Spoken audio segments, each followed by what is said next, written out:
So welcome everyone to the session, Interoperability between Certification. We're very happy to have you here.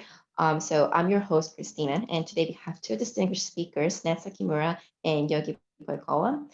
And so the purpose of the session is to explore how can two certification models, one is MyData Operators, and or led by MyData Global group, and another one is the certification program led by Japanese government and IT REMME.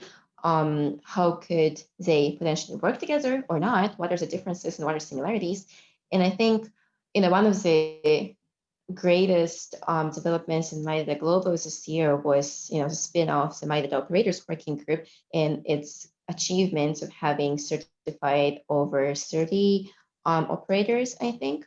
And so MyData Global's message being make it real, make it work. So MyData Operators sort of brought it to life, right? And I think that's a topic that's very interesting to everyone. And so yeah, I think both are aimed to empower individuals by increasing effective sort of controllability and promoting the use of personal data, not only for businesses, but also individuals and societies. So today's session will have a quite clear agenda. We prepared, we spent a lot of time for the session. So first, I would ask Nat to walk us through what is information bank certification in Japan and what progress it has made throughout the past couple of years, and also the achievements and challenges in information bank. Then I will pass the ball to Yogi to tell us a bit more about what MyData Operator is. And then, we'll have a couple of set questions regarding similarities and differences between MyData Operator and information bank requirements. And then we'll move on to panel discussion, and feel free to post the questions in the chat I'll be looking at. So I might pick up a couple of questions. And in the end, hopefully we'll hope to hear opinions on what are the paths forward for MyData Operators and information bank requirements. Okay, so Nat, I'll pass the ball to you. I'll stop sharing. All right, thanks. All right, so I'm Nat Sakimura. I've actually done another session earlier today in Japan time at 6 a.m., right? So that when I was doing that, I was actually wearing another hat. I was the chairman of OpenID Foundation. And I'm wearing another hat here, totally different hat. So some of you may get a little bit confused, but now I'm speaking as the chair of the subcommittee for Tpdms certification. Now, Tpdms may sound a little bit mouthful, or do you want me to project? Maybe that might be better.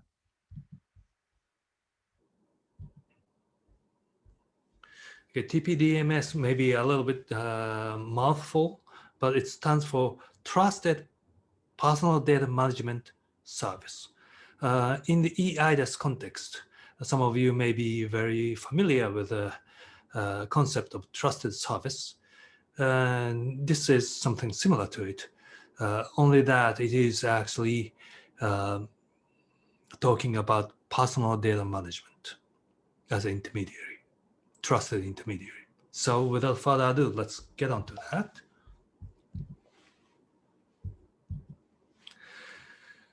The Tpdms, it is itself is actually a co-regulation model. It's a government-led initiative, as well as the private sector is also very heavily involved. A lot of work has been done together to this date, but one of the most significant thing that happened during this period is G20 Osaka Leaders Declaration on June 2019. It goes cross-border flow of data, information, ideas, and knowledge generates higher productivity, greater innovation, and improved sustainable development, while raising challenges related to privacy, data protection, intellectual property right, and security. By continuing to address these challenges, we can further facilitate data free flow and strengthen consumer and business trust. Such data free flow with trust will harness the opportunities of the digital economy, and it is called DFFT among those G20 nations. And that was it's a significant thing to be in the G20 leaders declaration. And what we are trying to achieve with this initiative is to build trust so that data will flow, and to increase efficiency and address the lack of confidence. Now, what happens here is depicted in this slide. There are a bunch of data holders, sort of, the companies who stores our personal data and uses it. On the left-hand side, as company ABC.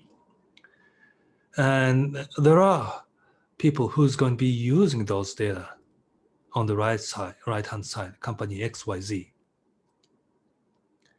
And data is transferred between them or among them. And we really don't know what is going on there. It's a black box from the point of view of the individuals. It's bad for the individuals, but not only for the individuals.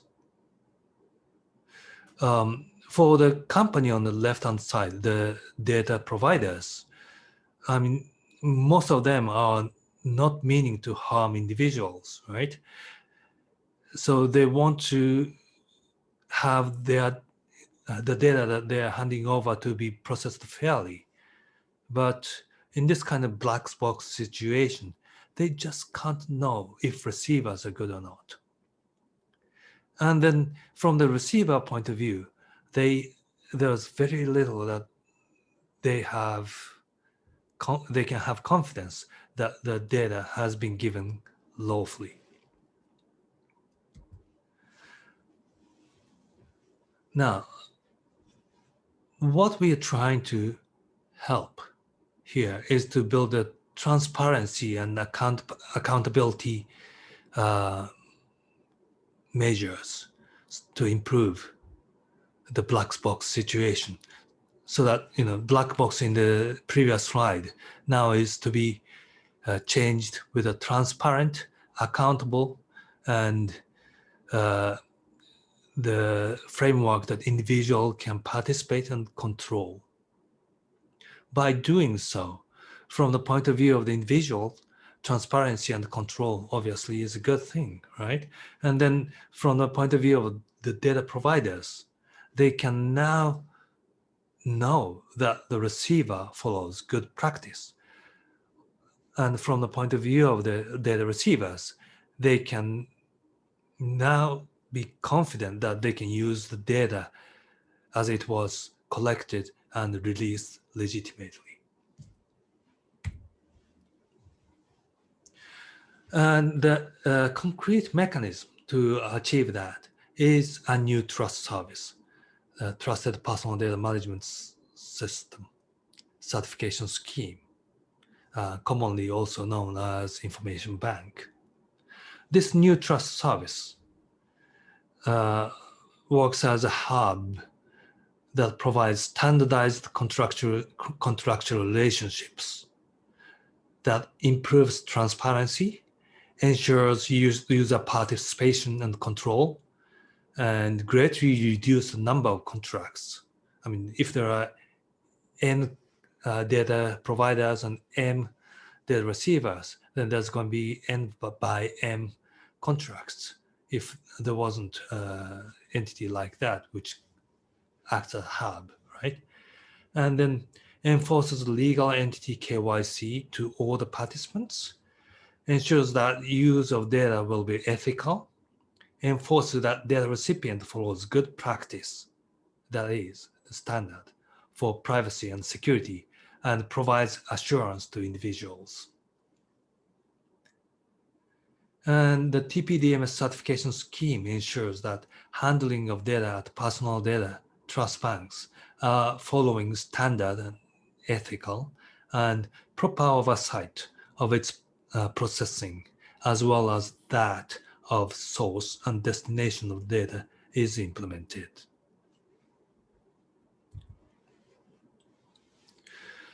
The approach which is being taken here is what we call a soft law or co-regulation model by public-private initiative.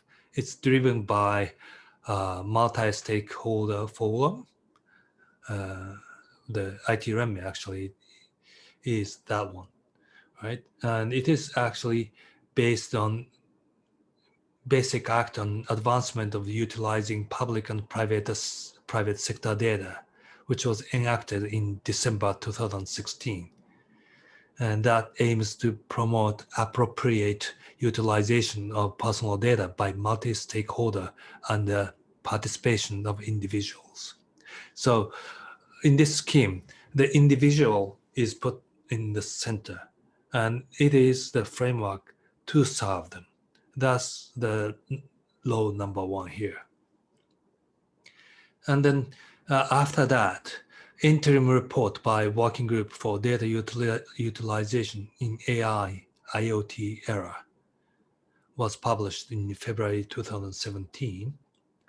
And in that, Personal Data Trust Bank as effective framework to promote personal data utilization and the participation of individuals was, again, spotlighted.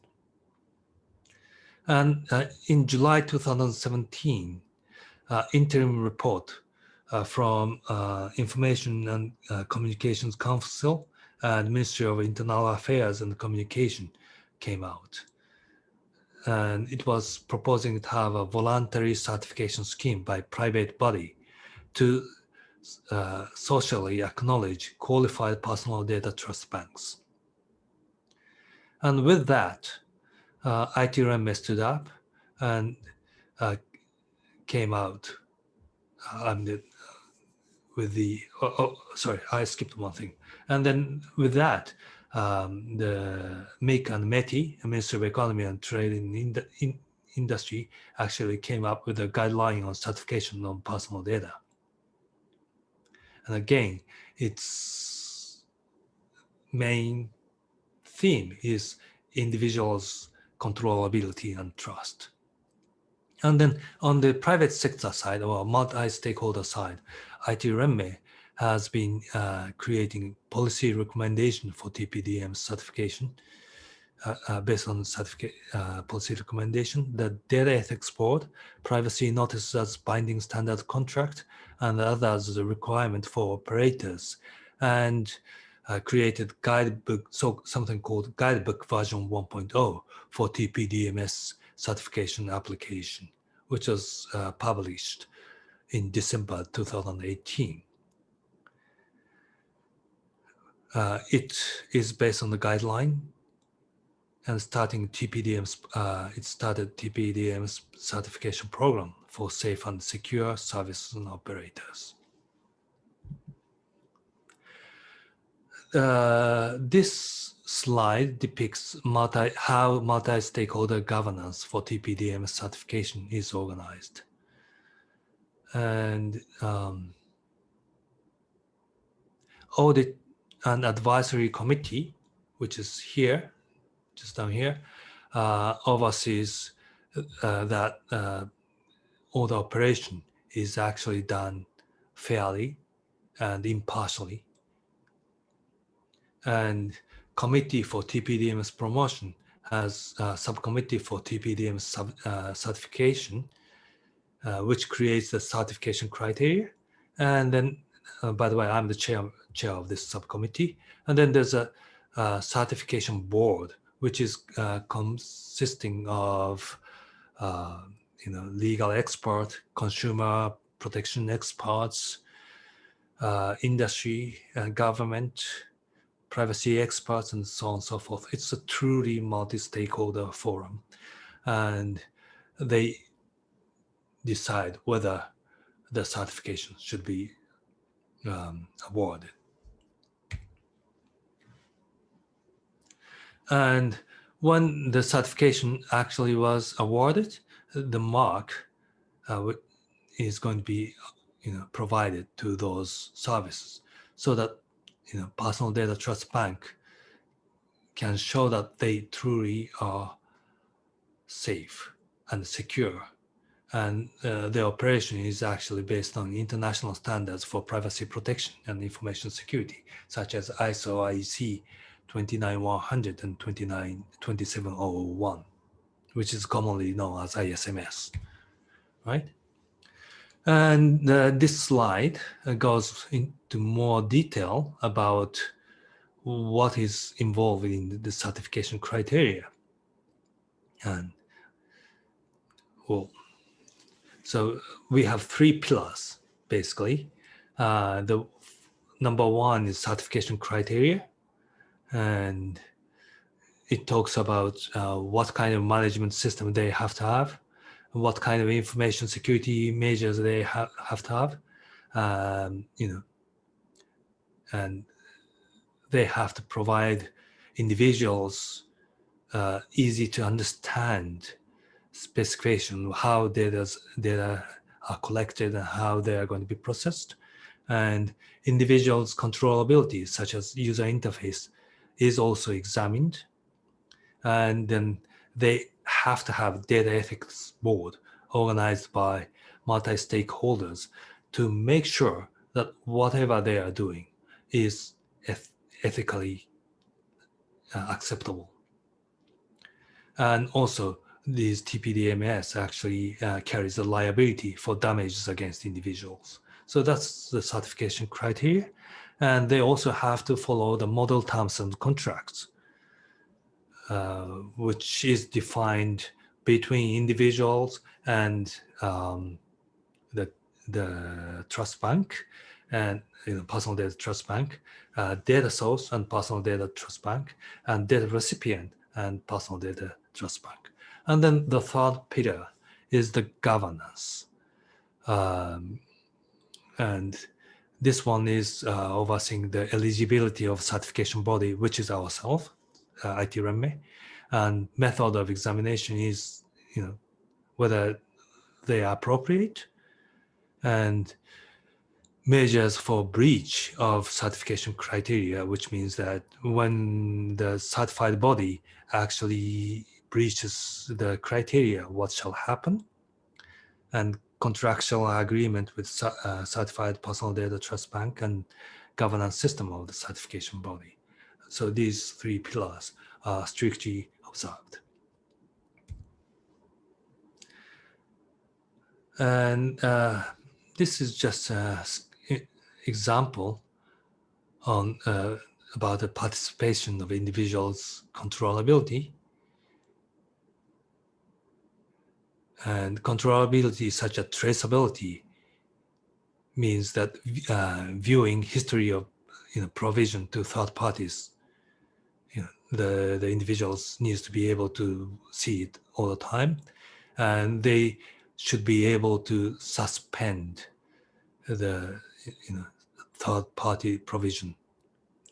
In Europe, I guess you call it as withdrawal of consent. And then request for disclosure of personal data pursuant to Article 28 of APPI. That's Japanese equivalent of GDPR. And then also there's a criteria on having data ethics board, which oversees the Tpdms operation and make sure that everything is ethically correct. Now I get onto the relationship to ISO standard. And the current certification scheme is based on security management, which is based on ISO 27000 series, and privacy management, which is 29000 series. And that's been a big input. We also have Japan Industrial Standard guidances. So that was another input. Then we also took inputs from the experts and public consultation. And all of these were combined into the certification scheme of Tpdms. That means some portion of our scheme is actually not in ISO standard. There are gaps. And we are at this moment conducting study on the gaps. And when we find out what are the gaps, like we don't have anything on the GPG, Good Practice Guide on Data Ethics Board or something like that on the ISO standard, or Good Practice Guide on Privacy Control Hub or something like that. So these, when we identify these gaps, we are, and which that is backed by implementation experiences, we are planning to start a preliminary work item at ISO IC JT1 SC27 so that we can make them into the international standard. So, and at that point, we truly welcome your participation as well. Now, economic impact of such standardization is pretty big. Without standards, the market will be fragmented. And if fragmented, the transparency goes down, trust level among the stakeholders goes down, the amount of usable data decreases, and it will be more costly. And with widely adopted standards, market consolidates and the efficiency increases. All right, so data economy shows increasing return, and costs will likely become available and drives cost down, and more usable data become available, then more improvements on AI and machine learning. And just imagine if KYC efficiency improves just by a tiny little, then it's going to achieve much smoother and safer transactions. Right now, banks are spending hefty amounts to prevent money laundering, but it's still only catching 1% of it. Every year, $1.6 trillion are laundered, and we need to improve that. So in summary, trust information among the data provider, recipient, and the individuals are essential in the flow of data and trust improving economy, especially in this COVID-19 era. For this, implementing transparency, accountability, and controllability by individuals is essential. And to achieve this, Tpdms certification scheme that's formed by public-private partnership will help, we believe. And the scheme is created by taking inputs from standards, expert comments, public consultation, so on.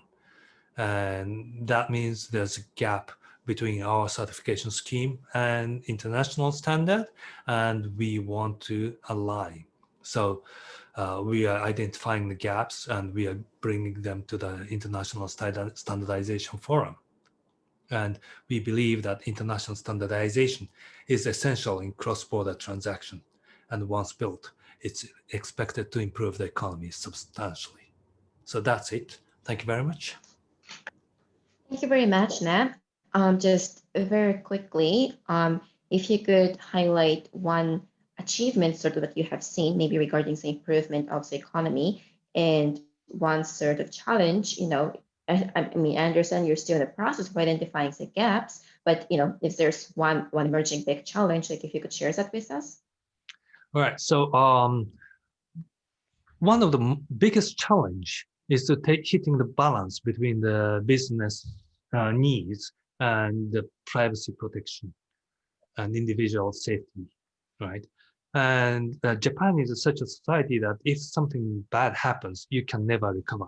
So we are actually proceeding very cautiously.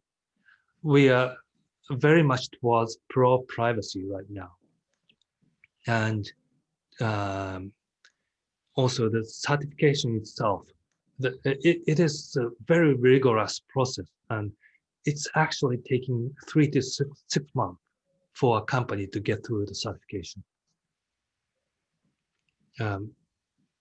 Partly due to the lack of understanding on what entails the real privacy protection is. So overcoming these things, these hurdles, is the challenge we are facing, and that's why take up is still very low and slow. But we are hoping that it's going to, take off eventually. So Great, thank you. the achievement side is that there are companies who is getting through these very, very hard process. That's a big achievement. Right. And I also think from the comments, in the chat, it's also a big achievement. You managed to create such, wonderful scheme, taking into account the experience and input from, from the experts, including yourself. Thank you, Nat, for sharing. And now I want to give the floor to Yogi, who is a founding member of MyData Global, board member, and also vice chair of the MyData Global board. And also he's co-leading MyData Operators working group, about which he is going to share with us today. Yogi? Yes. Would you mind sharing? Hi. Can you hear me? I will share in a Yes. minute. I just think that it's good to say hello first. Show my face before showing the slides. So yes, I'm very happy to be here on this session, and this journey for me started actually a couple of years ago. Now I'm sharing wrong screen here. No, this one. Okay. Yes, a couple of years ago, I was visiting in Japan. We did a study tour to get to know, as we had heard about what just Mr. Sakimura explained, what I call information bank scheme, because of the Tpdms being mouthful. I have a hard time remembering the acronym, but information banking scheme. We heard about it in MyData Global, of course, quite soon, since we have good connections as we have one local hub in Japan. So it was such an interesting thing that we decided to make a study tour for spending 1 week or a little bit more in Tokyo, to go around and see all the parties. We met with IT Renmi, we met with the local ministries, government people, and also many of these information banks or the operators that are aiming or were aiming to get this certification through. At that point, it was still early. It was not launched officially yet, and only the first who passed the scheme were announced later that year. But it was really a strong moment for myself to be there and to understand that, and we studied also the history, kind of the where these things and ideas come from. So there is certain kind of thread of thinking that reflects in the similar way in different parts of the world. And for me, it was quite motivating to see the strong commitment from the government to act in this way. And when I came back from there, I had an opportunity to, just on the following week, I was invited to Brussels to present for the European Commission in their let's say, internal study meeting of the Commission people from different departments. There were like 50 participants or something like that. So I was presenting MyData, and you might know Julian Ranger, who is also board member of MyData Global currently. He was presenting DigiMe, one of the awarded MyData operators. And I did bring the message that I got from Japan straight to the European Commission. I could not claim that I had a strong impact on the Data Governance Act that we are seeing today as well. But I think that together these flows of inspirations from different parts of the world, it took the idea of taking this kind of stronger regulative approach to create trust on these intermediaries to the agenda of European Commission. And its future will show how it turns. But I do believe that we are now looking this globally, and we need to collaborate together to understand how these things match together. And I hope that I can share light a little bit for the MyData Operator side. You had the presentation of the Japanese information banks, and the aim of this session, for me at least, would be to have the common understanding so that we can work together for future, where these are not only fragmented islands from here and there, but something building a bigger whole. So that was a long intro to my presentation, which is about MyData Operators, interconnected and human-centric data intermediaries. So there is a timeline. Originally, the concept of MyData Operators was presented in a white paper on 2015, and this white paper was kind of the something that started to collect the energy around the MyData community, which eventually became MyData Global, the association, and it started to attract people. So, but then the concept of operator itself was somewhat on slow cooking mode. I wouldn't say that it was in hibernation, but it didn't, many other aspects of MyData thinking advanced way much more quicker. But this operator concept, I think it was noted by a co-lead of the operators thematic group, Josh Longford, who is here also in the call, that he pointed out at some point that yes, it was interesting concept presented in the white paper, but ever since there has been only one blog post saying something about the operators in the spread of 5 years. If you Googled for MyData Operators, you didn't find anything new. So that was a thing that we then decided to do something about. And there was a group of people from different corners of the world coming to last year's MyData conference, 2019. There was a workshop, Understanding MyData Operators, which was then start for really new and I would say very fast development after these 5 years of slow cooking mode. So after that workshop, the people who participated in the workshop decided to continue the work on regular basis. We have bi-weekly calls, and then that work resulted in a new white paper that was focusing on the MyData Operators itself, that was published this year, I guess in April. I'm losing maybe track of months, April or early May. Anyways, so that was based on the kind of really deep studying of these existing organizations that we considered could be MyData Operators. So we call them in the paper proto-operators. I think we had close to 50 of those from different parts of the world.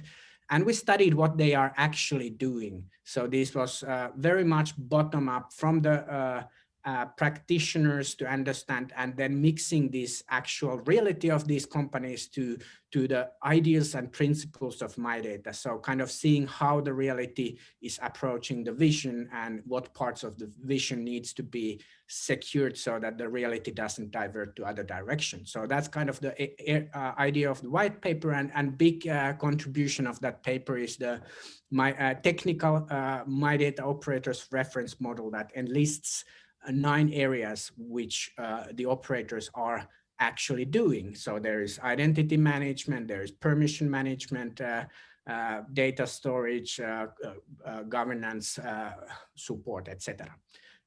And then after that paper was published, the things started to accelerate even more. We knew that the European Commission is coming up with the new regulation, the Data Governance Act, that I will talk a little bit later. And we knew that in order for MyData to be relevant in the discussions with the Commission level regulative approach, we need to show something tangible. So we moved very quickly from the white paper to turn the key ideas to something that is as light as possible, but something as robust as needed to show that who is actually MyData Operator and not just a proto operator. So we came up with this MyData Operator 2020 award, process, and it's 2020 because there is the idea that this is evolutionary, so it will evolve year by year to something different. So the criteria are now very light, but in the future it will get stricter as the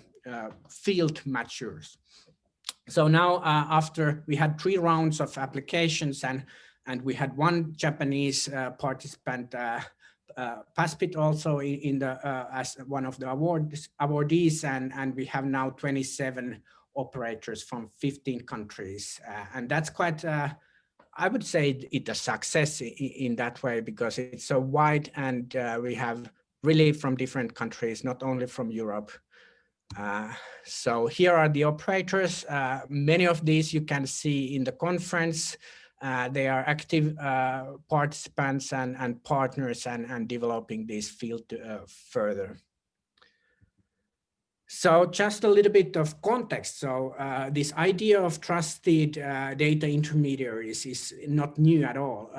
I tracked the history back to 1999, when Hagel and Singer published, in a way, bestseller book in business world about data intermediaries, and then many businesses were started just before the dot-com crash to actually try to implement that, but you can imagine that the technology was not there and the business models were not there, so it didn't really fly. But then this kind of line of thinking has been evolving in different ways in different parts of the world.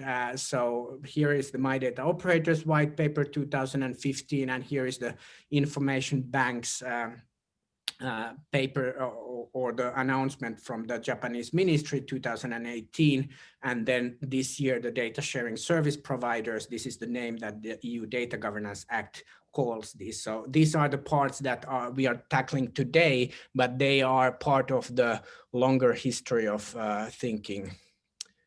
So the award process, to put it very simply, we had the MyData principles, everybody knows those. Then we wrote the operator white paper, I explained that, and the award process is based on the paper. And it's progressive criteria that evolves year by year as the field matures.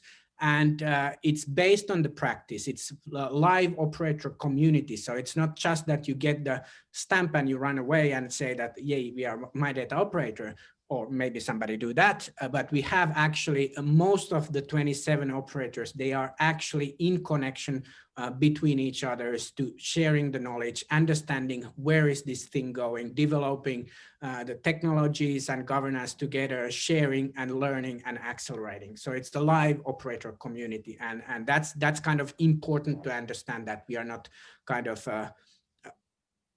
external certifying body that holds this just for the criteria, but we actually want to move the field towards the criteria. So, and we have 3 focus areas. I think what we heard from the information banking, that's very strong on assurance and security and standards, and that way MyData Operators model, this award model focuses much more on interoperability between the operators. We see that as a key for making it human-centric in the end, so that people are not dependent on one single operator, but it's easy to choose and shop around to find the best one. And then, of course, human-centric governance, the MyData principles must be there, and the business models. We are not dictating what is good or bad business model, but we require transparency in those. And quickly to show what is the first level of minimum criteria this year on these 3 areas. So on the interoperability, we see that there must be, in order to this operator business to grow, there needs to be network effects. We cannot expect that everybody, all the people and all the companies and all the data sources would connect to one single operator. And also it would be funny to think that this kind of fragmented island world where some organizations are connected to one operator, and then some other organizations are connected to other operator, and individuals should be then, if you want to share your data from one place to another, you need to be dealing with multiple operators, and that's a hassle. That's what we have currently in, for example, in social media. If you are in Facebook and I'm in Twitter, we cannot communicate with each other, but it's different in mobile phone world. If I get your phone number, I can call to you. You have your Japanese phone operator, and I have my Finnish phone operator, and magically the phone connection works. And the same with banks. If one has your bank account number, they can submit money to you from any parts of the world. So we need to create this system that is interconnected, so that the operators can do this kind of roaming or passing the information between the operator network. And that creates substitutability, which is then the criteria or the key for making it human-centric. It must be possible to change operator without breaking things and without causing much hassle, because otherwise we become slaves of the dominating operator, that winner takes all. And that's really not sustainable from the MyData perspective. And yeah, so how to approach this interoperability? It's like a slippery slope. It has been discussed in all of the MyData conferences during the last 6 years, and everybody speaks about interoperability, but how to get really through that. So this is really big thanks to Josh. He coined this term of journey of interoperability. We cannot create it like on one time, but it needs to be something that the operators strive to work towards together and go step by step. And in this sense, we start from the simple starting point that in order to ever be interoperable in the future, you need to know first what you are doing and what the others are doing, and find the common language to even discuss about the things. So in this first year, MyData Operator 2020, minimum criteria is that the operators must describe their systems for data sharing with the respect to the MyData Operator reference model, which has these 9 parts: identity management, permission management, service management, value exchange, data model management, personal data transfer, personal data storage, logging and accountability, governance support. And these are actually very good set of things that the operators must do. Of course, they do also other things, and not every operator do every part of these things here, but many do many of these. And when we ask them to describe how they do these things, then the next step is to start identifying, for example, common best practices and common standards, and start recommending, and eventually not only recommending but requiring. So kind of moving step by step in this journey of interoperability. So the human-centric governance.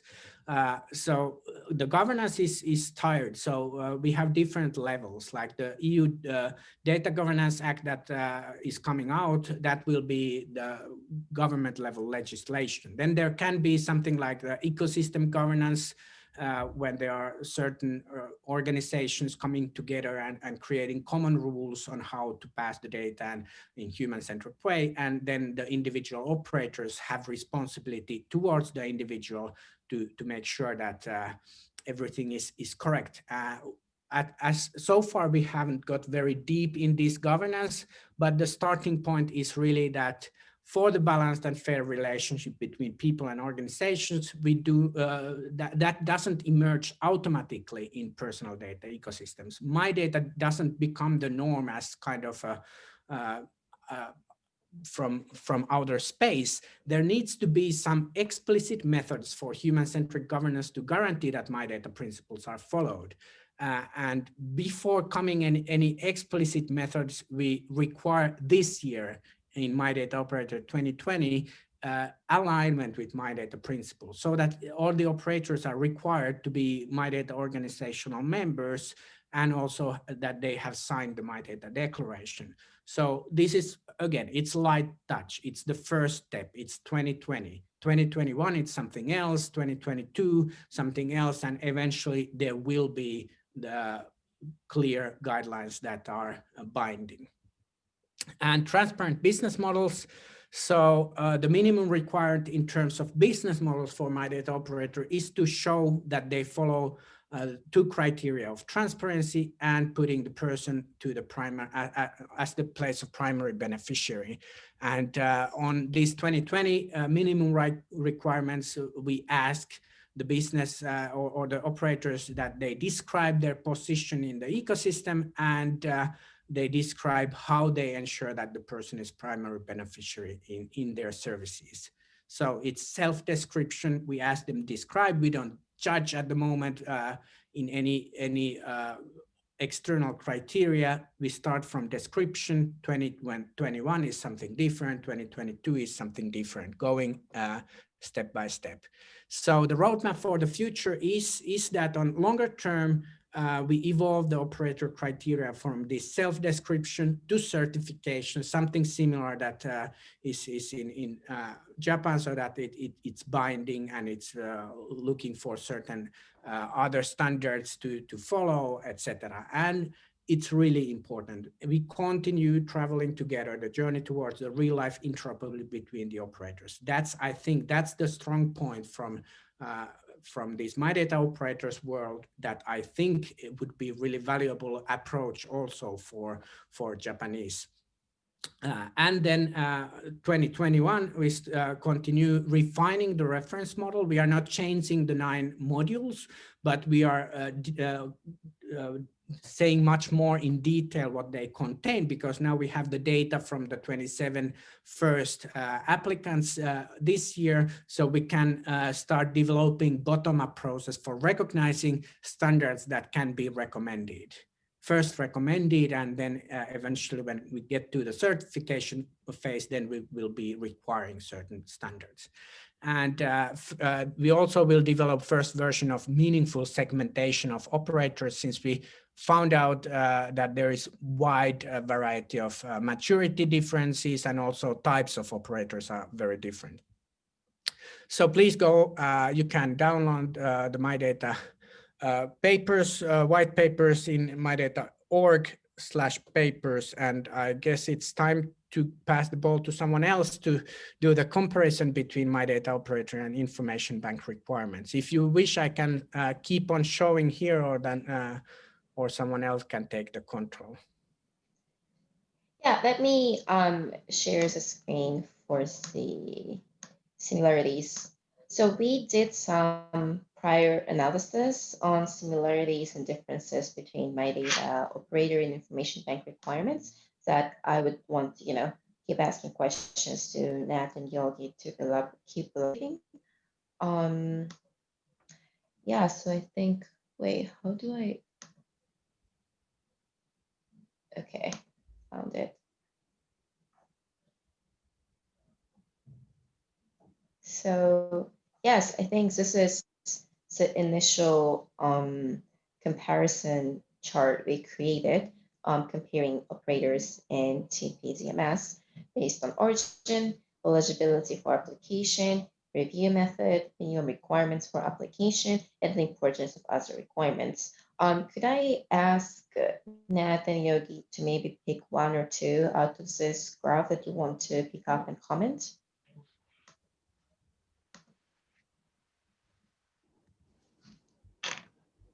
Nat, would you want to start? Let's see. Yeah.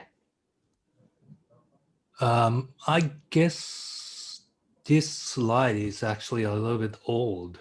Oh, is it? So, I'm sorry. yeah, I think so. Yogi, so do you have the latest Yogi's one? version is better. Yeah. Yeah, I can. Pardon, Yogi. Okay. You need to stop Let's sharing. Okay, stopped.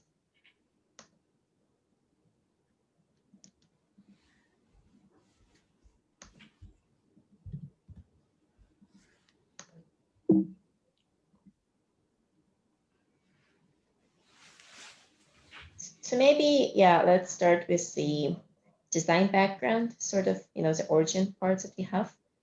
So MyData operators are more, private, non-profit community, the bottom-up efforts, as Yogi just explained, and Tpdms being more sort of government initiative. Yeah, regulator-led in that respect, but it is actually truly a multi-stakeholder initiative.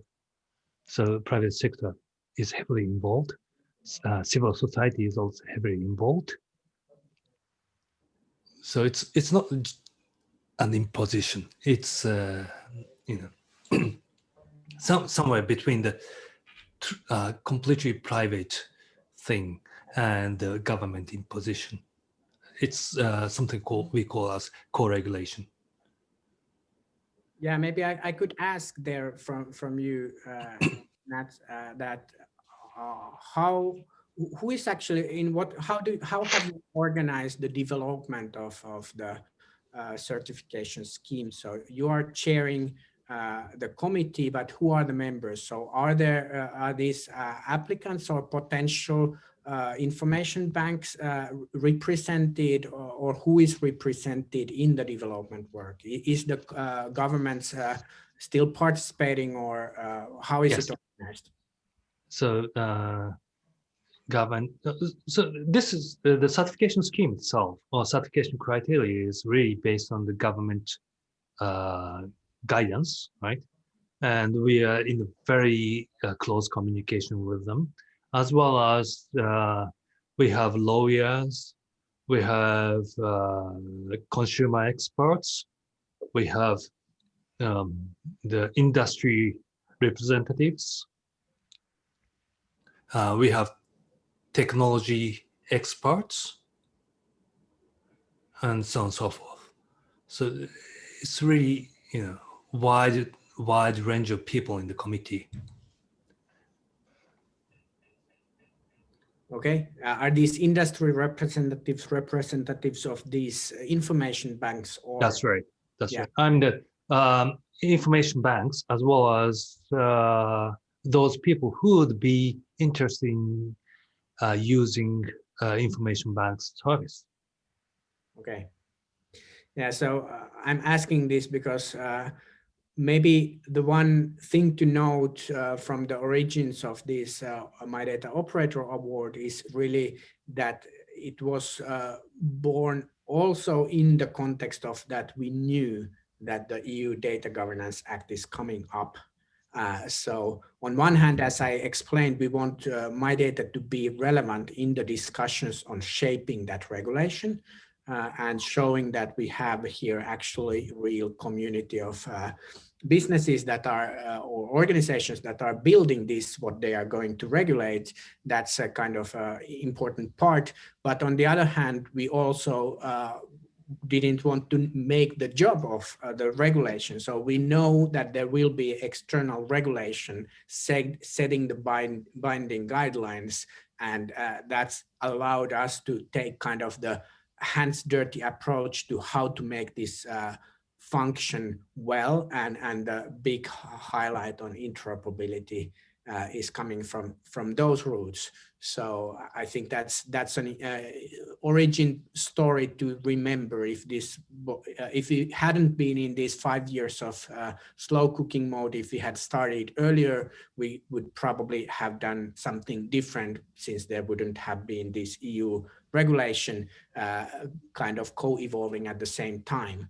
So, but this being said, this is by no means anything specific to Europe, and as there are many operators coming from all over the world, it's just kind of the reference point, the EU Data Governance Act, and this MyData Operator Award is independent of that, but it will be kind of compliant in that sense that whoever passes in the future MyData Operator Award is in good position to be also going through what is required by the EU law.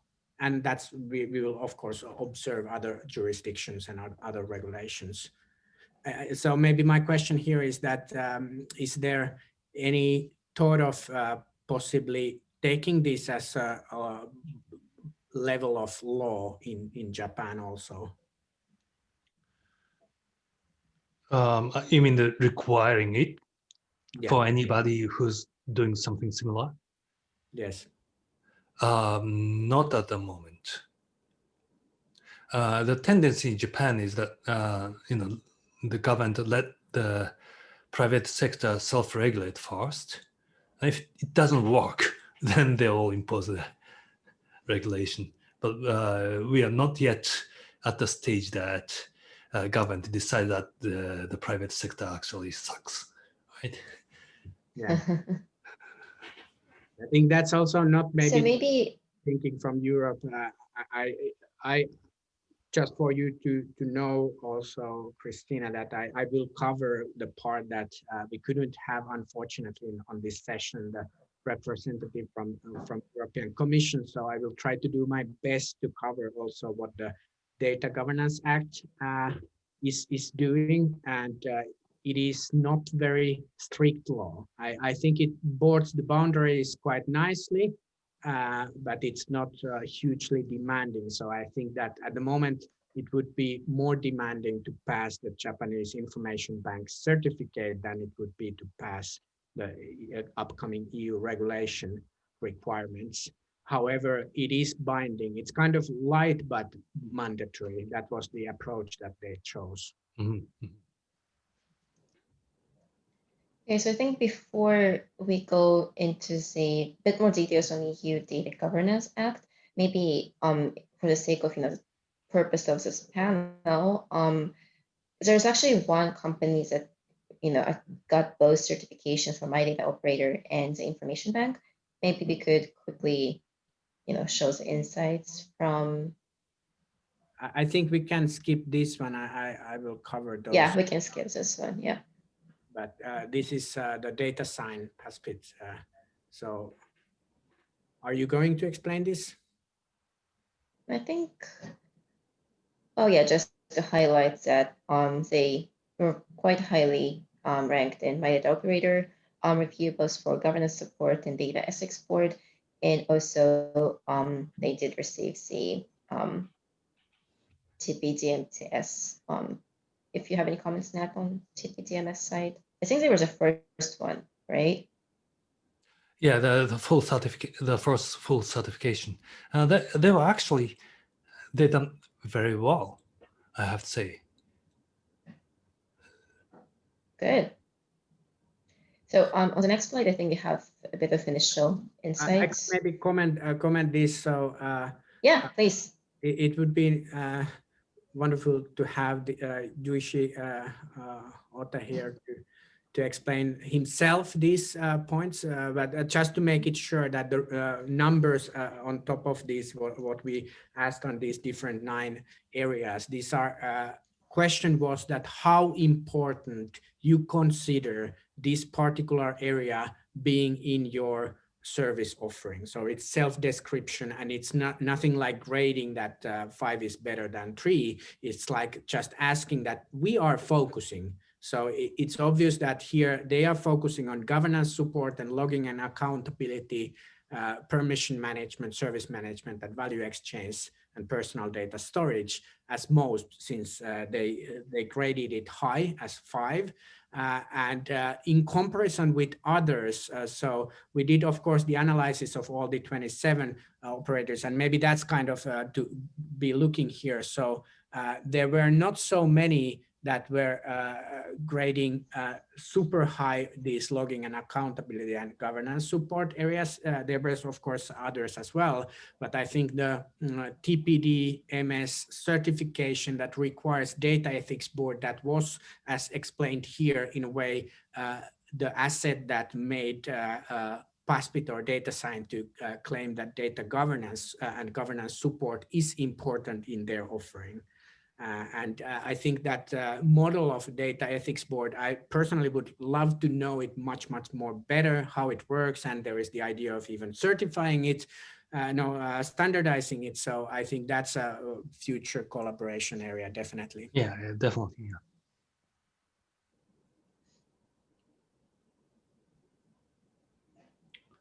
So Kristina.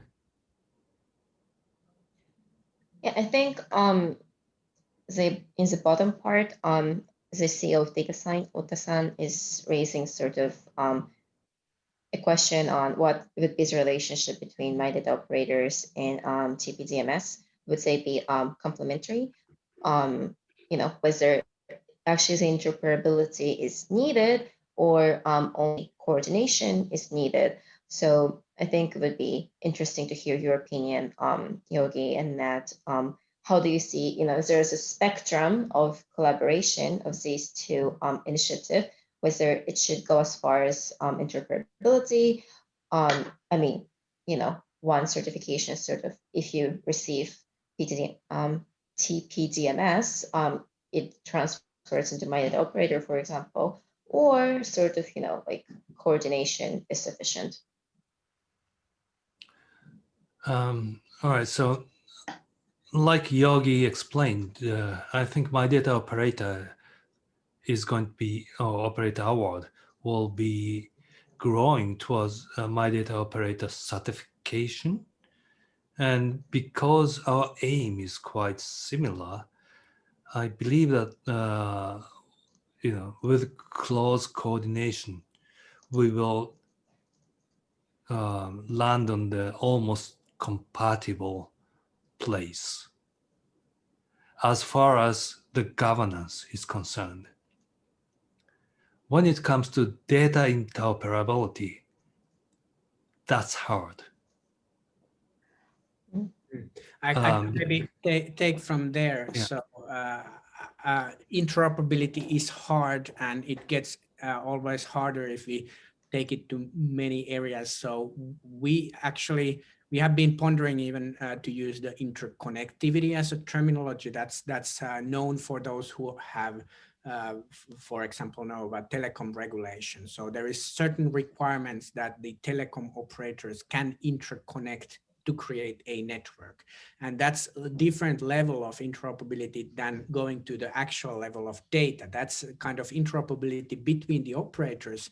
That's another thing than making the all sorts of data, whether it's my purchase history or my health data or financial data, to make that interoperable across. That's everything. right. That's huge right. domain. But Yeah. making the operators interoperable, that's still hard, but that's at least somewhat smaller scope.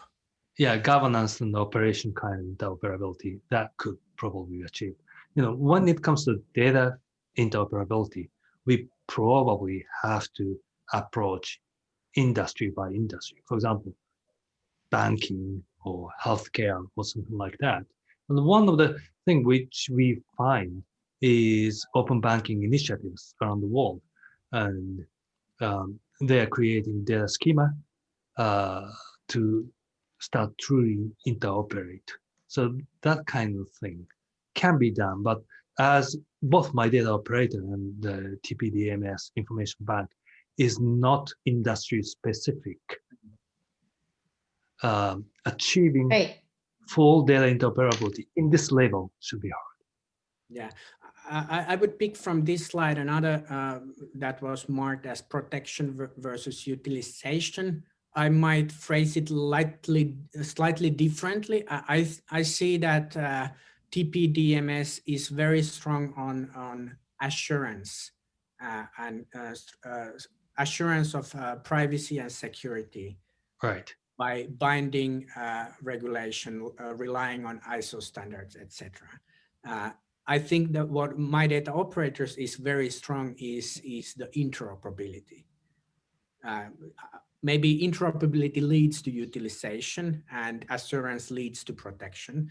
And I think that when we start from these two ends, we have assurance on TPDMS and we have interoperability on MyData Operators.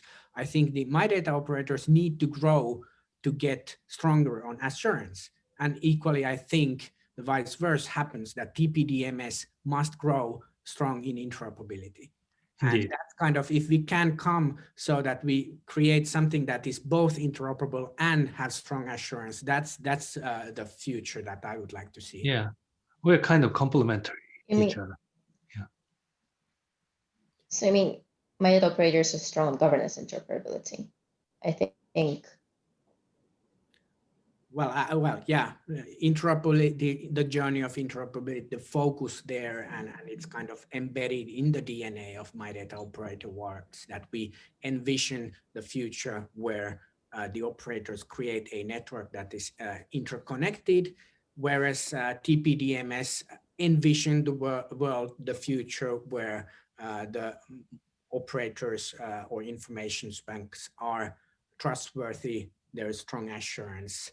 So I think these two visions need to match that. I think, of course, MyData operators also envision the security side, but as it has been seen, we started from the bottom-up light approach. So we need to get more to the assurance side, and then if the information banks are, I would imagine that it would be sad if we have very good information banks that have strong privacy and security, but they are isolated islands that do not interconnect between them. Right. I think that would be sad. And also equally, it would be terrible if we have interconnected network of operators that are lousy on privacy and security. That would be terrible. So we need to have these. Great. Yeah, I think great insights on, sort of slicing interoperability into governance interoperability and data interoperability, and also highlighting, strike balance of assurance level and interoperability. And, these two certifications / schemes being complementary is, I think, one of the take back we have now. So in terms of, the government-led certifications, Japan is pretty much leading globally right now, but Europe is following the lead. And yet we also have a question from the audience. How might the EU Data Governance Act impact the development, both MyData operators, but also maybe Japanese certification scheme as well? Can I have a presentation on this? Please. Oh, do you? Yeah. I did a little bit of night shift work yesterday to cover this. So I know fairly well, I would say, the Data Governance Act proposal that came out last month. I wouldn't say that I know it by heart or by memory, but I have studied it quite carefully. I'm not a lawyer. This is always must be said as the disclaimer here. So I would recommend everybody to take this link now. Somebody can post it on the Slack or the chat there. Go on, download the paper. Do it now.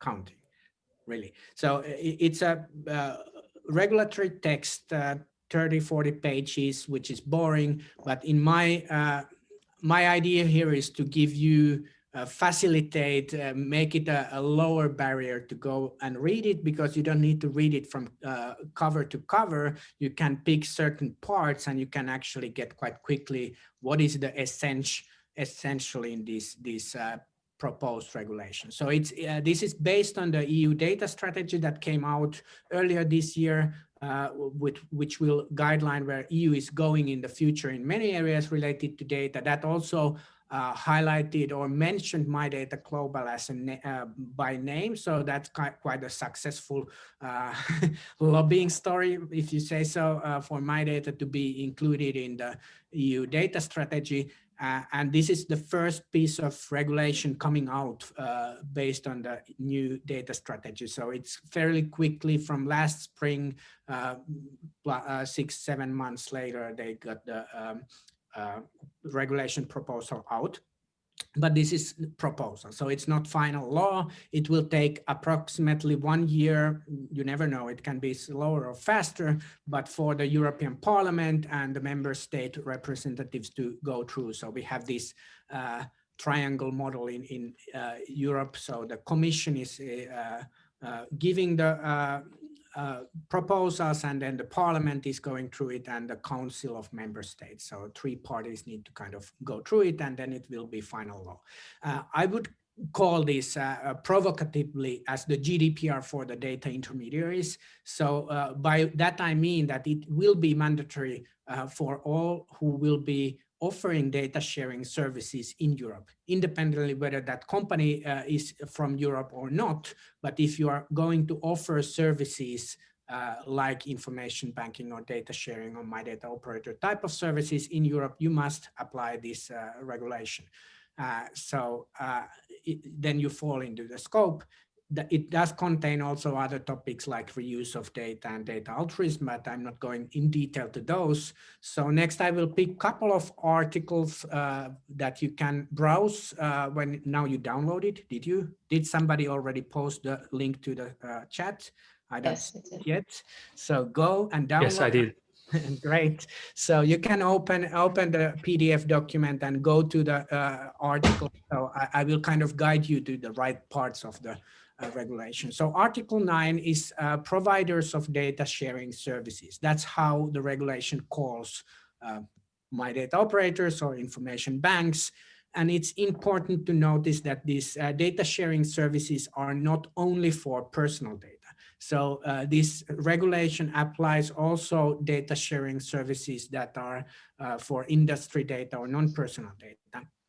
It has three parts kind of describing these services. So first, I took the shorter version here. So the regulation text is a little bit longer, but it's the intermediation services between data holders, which are legal persons, and potential data users. So the A goes kind of to the more towards the industrial data, non-personal data sharing, but of course, legal person, meaning companies can also share personal data. So the borderline is not so clear, but the B is then definitely for personal data when individuals, the people are participating in the data sharing. So it's intermediation services between data subjects, meaning us, the people who seek to make their personal data available and for potential data users.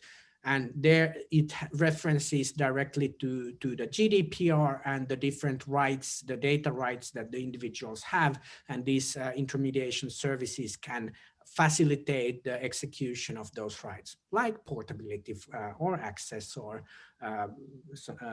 other rights. And then the C is important also because we shouldn't think personal data as individual only. There are collective approaches for it. We can create cooperatives that kind of combine more of data subjects, people or data holding companies together to negotiate terms and conditions for data processing collectively. So these are the different areas of data sharing services that are covered by the Act. And then Article 11, this I will be browsing very, very quickly. I just picked a couple of those, but this is kind of the base, if you think of what should be the criteria for certifications or something like that. So the Article 11 enlists 11 conditions for providing data sharing services. And the first one is quite important. So there is this separation of concerns or separation of powers principle that the intermediary service may not use the data directly, but it's really it's like a teleoperator metaphorically. So the teleoperator doesn't make business from listening what we talk to with each others when we make phone calls. They make business by connecting the phone calls. This is the same idea that these intermediaries should be intermediaries and not kind of bind their business with utilizing the data. If there is any sort of data utilization happening, that must be in completely separate legal entities. So there is this firewall idea. Of course, there might be some metadata that the operator can use, but that should be used only for the development of that intermediary service and for nothing else. They must provide access to its services in fair, transparent, and non-discriminatory terms, including the pricing for all parties. And this number 4 is also important that in order to avoid lock-in in proprietary data formats, the intermediaries shall convert data from a specific format to another only to enhance interoperability.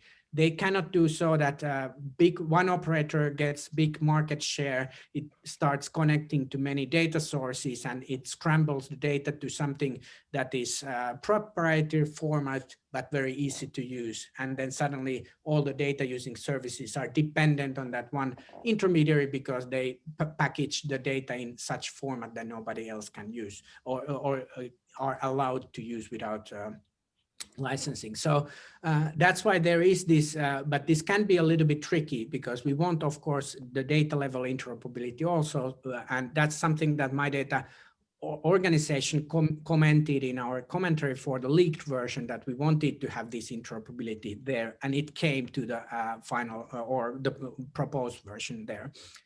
Then there should be procedures to prevent fraudulent and abusive practices, and then there should be reasonable continuity of provision of its services. If the data intermediary goes bankrupt suddenly, what happens to all the people and services that are relying on it? So there needs to be continuity provisions on certain level. And then also regarding non-personal data, the operator need to prevent transfer of access to non-personal data that is unlawful. But that's also only for non-personal data. And then there is the shall take measures to ensure high level of security. This is curious. I don't know why this would apply only to non-personal data. This is something that we must fight. I would say that this clause number 8 would also apply to personal data, because of course we want to have high level of security on personal data. My thinking is that it might be because there is already security related requirements in the GDPR. I don't know them very specifically, but the idea of this Data Governance Act is that it doesn't double anything that is already in the GDPR. Then providers shall have procedures in place to ensure compliance with the union national rules and competition. So competition is important here. Then number 10 is important also. It has this fiduciary duty idea that the provider offering services to people, data subjects, shall act in the data subject's best interest when facilitating the exercise of their rights, and especially when advising the data subjects on potential data uses. So I think this comes down to the board, what's in the Japanese scheme, the board ethics board. So this kind of thinking that there is some mechanism that makes sure that the operator actually looks after for the best interest of people. And number 11 is that it shall specify that jurisdictions in which the data use is intended to take place. I think this is especially if it goes outside of EU. So then there are some other articles. Number 10, notification of data sharing service providers means that there will be national authorities where you register that, yes, we are MyData operators. We want to have a license to operate. And that happens, you can do it in any country to these so-called competent authorities. And these competent authorities have certain ways of governing what's happening. So they will be monitoring the data sharing services operators. If there is any breach of this regulation, then they will get off the license and force to stop operations. And then there is important and interesting thing is the European Data Innovation Board, which is, I think, our key for pushing the interoperability idea further. On articles 26 and 27. So that was very, very quick introduction of the Data Governance Act. And then I did very quickly kind of a second level of comparison. We already heard the comparison between Tpdms and MyData operators. Then I added the proposal of Data Governance Act there. So this is my personal thinking. So don't take it as something that this is how it is. This is how I understand it is. And also the future with the question mark is my kind of provocative idea maybe to be discussed still in the last minutes of the session with Nat, Sakimura and others. So I do see that MyData Operator is community initiated evolving criteria. I wouldn't call it any sort of regulation, not even soft regulation, at least not at the moment. Tpdms is government initiated public-private partnership on soft regulation, co-regulation, as was heard. And then this proposal of European Data Governance Act, it's a law proposal. So both Tpdms and MyData Operator Award are completely voluntary. If organizations go, they get certain kind of trust mark certification that they have passed through it, and they can use it for increasing trust or marketing purposes or whatever they wish, but it's not mandatory by any means. And the law, when it's passed in the Europe, it will be mandatory for those who are working in this area. And well, maybe here my interpretation of trust Tpdms being top-down might not be completely correct.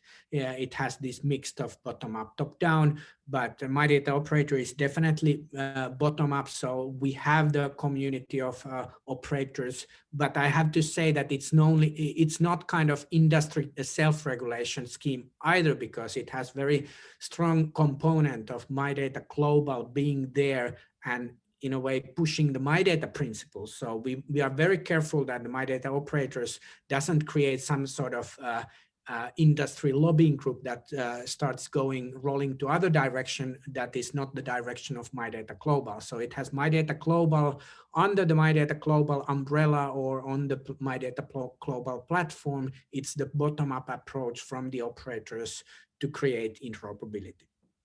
And yeah, well, law is top-down. It's definitely top-down. And I see that in the future, there will be place for both sides. I think these mandatory regulations coming from governments, I do believe that it will be maybe not in the near future, but in some years, in the same way like we have privacy regulations, privacy laws all over the world. Not, by the way, not all over the world. There are many, many countries lacking privacy regulations still, but it's kind of the idea that at some level data protection and privacy is being regulated in different countries. And of course there are differences, but there are also lots of similarities. I hope that in this area of regulating data intermediaries, there will be more similarities than differences on global level. And EU is here pushing ahead, and as GDPR has inspired many other countries and jurisdictions to follow, I think this Data Governance Act might also be the hallmark of regulating these kind of entities when it is time to do that. I don't say that it will happen quickly, but I do believe that there will be future where there will be similar mandatory regulations in different countries. And then I think that these voluntary certification schemes, public-private community partnerships, they should be here more from the bottom-up approach, and they should be interoperable so that they are not kind of fragmented. And that's where I think we must work together, because I think the Japanese model is the first in the world. MyData Operator model is the second in the world. So if first and second work closely together, then we can create these kind of interoperable certification schemes that rely on global standards. So that's my vision of the future. And I would very much like to hear also other thoughts on this. Yeah, fantastic. Thank you, Yogi, for the summary. And yeah, before we wrap up, because we have 5 minutes left, we would like to hear, Nat, your comments, your thoughts, and also maybe, how could Japan and EU can work together to develop certification or similar schemes, or, build up on those.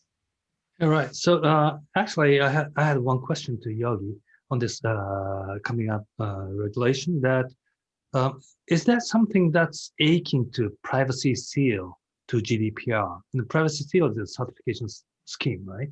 And that's based on GDPR. Is there? I didn't see something like that in the this Data Governance Act, but yeah, it's not there in the Data Governance Act for the specific reason that it's already in the GDPR.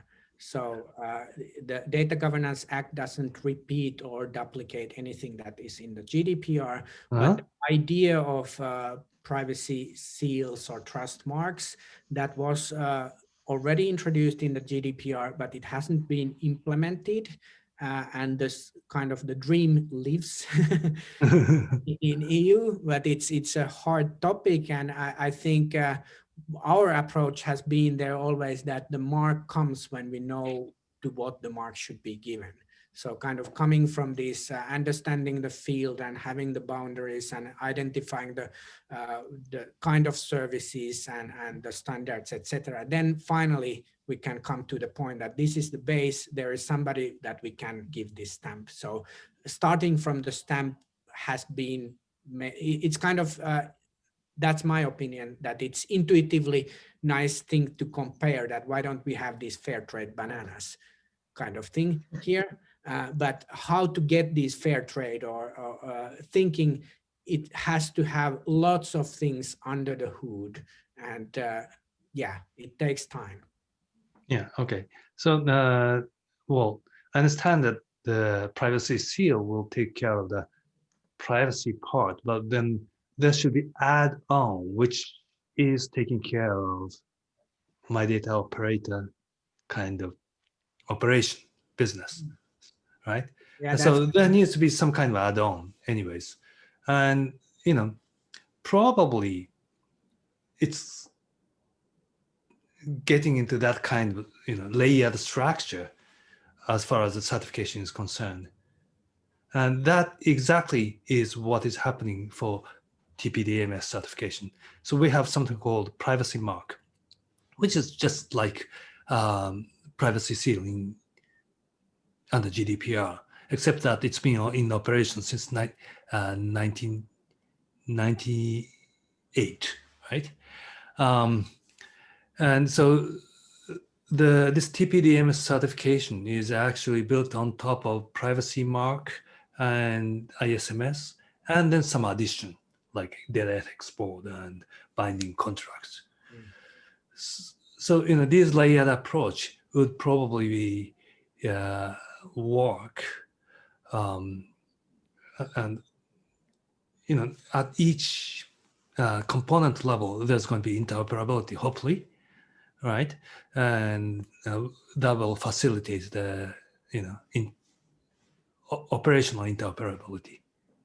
Yeah, I think now one thing that's true, that the privacy seal from the GDPR, that's of course not particular to operators. It's basically whenever it will be, it's to any service, any digital service that meets certain criteria on privacy. So that's in a way very wide. Then I'm thinking this in my head, that do we really need a seal or trust mark to MyData operators? If I take this comparison to banks and telecom operators, we don't have any kind of trusted telecom operator mark or trusted bank mark. We have regulation that says that in order to be in telecom operator or in order to be bank, you must meet certain criteria, and then people are that they can trust any bank or any telecom operator in same way without there being any fair trade marks. So in a way, Yeah, instead of, this is my thinking now, we have on market fair trade bananas and non-fair trade bananas, and people can choose between them, but we don't have fair trade telecom operators and non-fair trade telecom operators. We have only good telecom operators in the market, at least in Finland. Well, I don't know if other countries that way, but people don't have even the option of choosing the non-trusted version. So that's kind of different way, and other is more market driven and other is more kind of regulatory driven. Yeah, but if you're going there, then it's going to, you will need to have much heavier regulation. I mean, Right. telecom operator or banks are under really heavy operation and regulation, and But they also have history, so they didn't have the heavy regulations since the day zero. So, right. And we had bad telecom operators, certainly, and bad banks. yeah, that's true. But yeah, these are the things. I don't have any particular answers, but I'm just considering these different pathways.